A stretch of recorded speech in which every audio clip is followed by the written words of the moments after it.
Before we start this episode, I want to tell you about Pair AI for your parents. Pair AI is a recipe creator that lets you organize, create, and scan recipes. It can identify a food from just a photo and gives you detailed nutrition facts. Plus, you can cook your recipes and have the AI read it aloud to you, and you can ask the AI questions you have.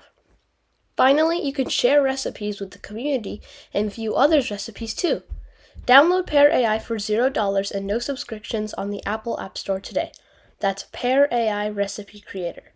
Pear as in the fruit, P-E-A-R. Try out Pair AI today.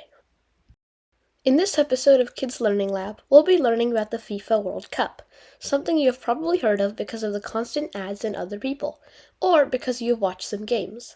But what really is the FIFA World Cup? What is FIFA? When was the first World Cup?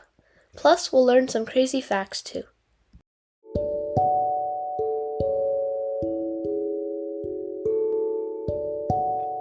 Welcome to Kids Learning Lab, a learning podcast made just for kids. Here's what we're covering today. First, what is FIFA and how it started. Then, the history of the World Cup going all the way back to Uruguay in 1930. After that, how the tournament actually works, like how some teams qualify and how the games are played. Then we'll learn about some crazy moments in World Cup history. And then the trophy and what it means to win it. And finally, some facts you probably didn't know. Before we can talk about the World Cup, we need to talk about FIFA, because FIFA is the organization that runs it. FIFA stands for French, meaning the International Federation of Association Football. It's basically the governing body of soccer. FIFA was founded on May 21st, 1904 in Paris. That's over 120 years ago. It started with just 7 countries: France, Belgium, Denmark, the Netherlands, Spain, Sweden, and Switzerland. Today, FIFA has 211 member countries. That's actually more members than the United Nations, which has 193. There are countries in FIFA that aren't even in the United Nations. FIFA's job is to set the rules of the game, organize international tournaments, and make sure soccer is played the same way all around the world. The biggest thing FIFA does is organize the FIFA World Cup. In the early 1900s, soccer was already incredibly popular around the world. There were Olympic soccer tournaments, but they were only for amateur players, meaning players who didn't get paid. A lot of the best players in the world were professionals, so they couldn't compete. FIFA's president at the time, Jules Rimet, wanted a tournament open to every country in the world, with the best players, professional or not. He pushed the idea for years, and finally, in 1930, the first ever FIFA World Cup was held. The host country was Uruguay, a small country in South America. Why Uruguay? Because they were the reigning Olympic soccer champions and had offered to pay for everything. 13 teams made the journey, and it was a real journey. Most European teams had to take a 2-week boat ride across the Atlantic Ocean just to get there. The final was played on July 30th, 1930 between Uruguay and Argentina. Uruguay won 4-2 in front of a crowd of 68,000 people. The tournament was supposed to be held every 4 years, but World War II interrupted that. When the World Cup came back in 1950, it was held in Brazil. Since then, the World Cup has been held for every 4 years without interruption. It has grown from 13 teams to 32 teams, and starting with the 2026 World Cup, which is happening right now, it expanded to 48 teams.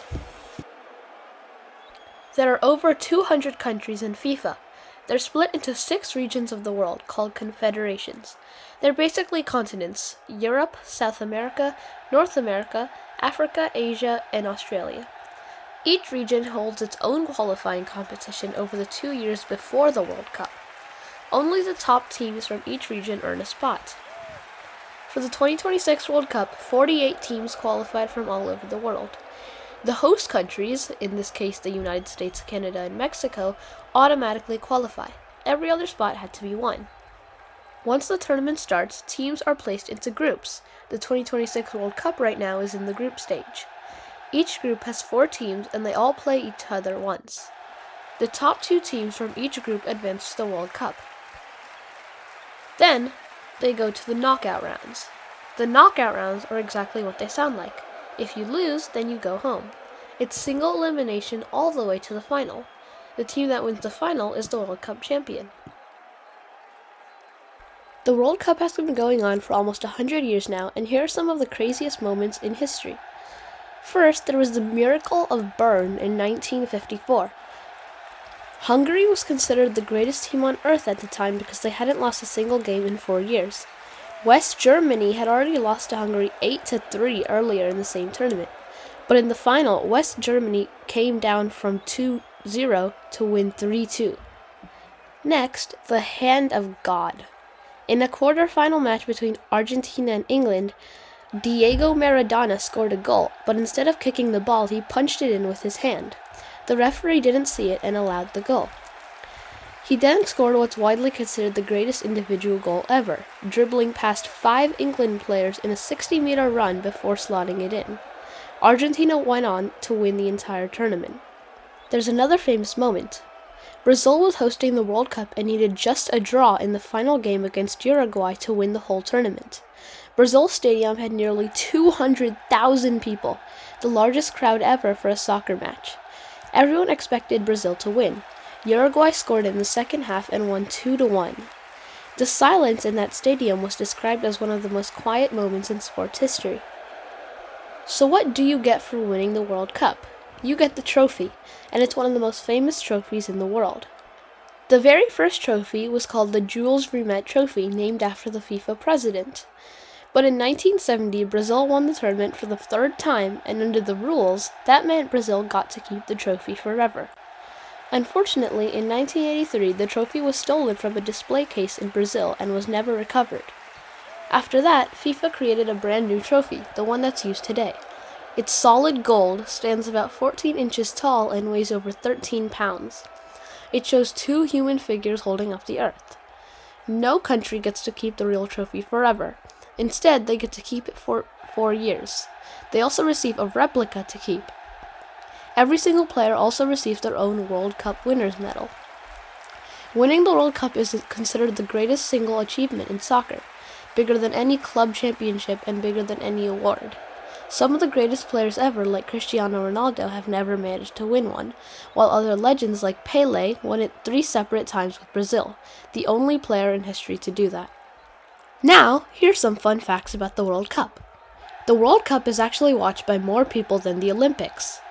The fastest goal ever scored in World Cup history happened in 2002, when a player for Turkey scored just 11 seconds into the game against South Korea. The youngest player to ever play in the World Cup was just 17 years old, and the oldest player to ever play was 45 years old. Brazil is the only country to have played in every single World Cup ever held, going all the way back to 1930.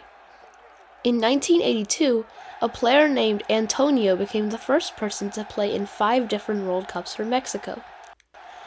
The World Cup trophy travels the world before the tournament even begins. And finally, soccer balls used in the World Cup are specially designed and tested. They even have little tiny electronic chips that can detect the ball's movement.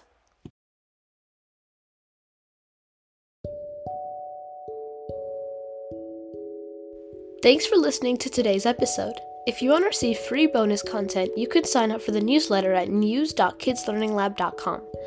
To help the podcast grow, you can share this podcast with your friends and family.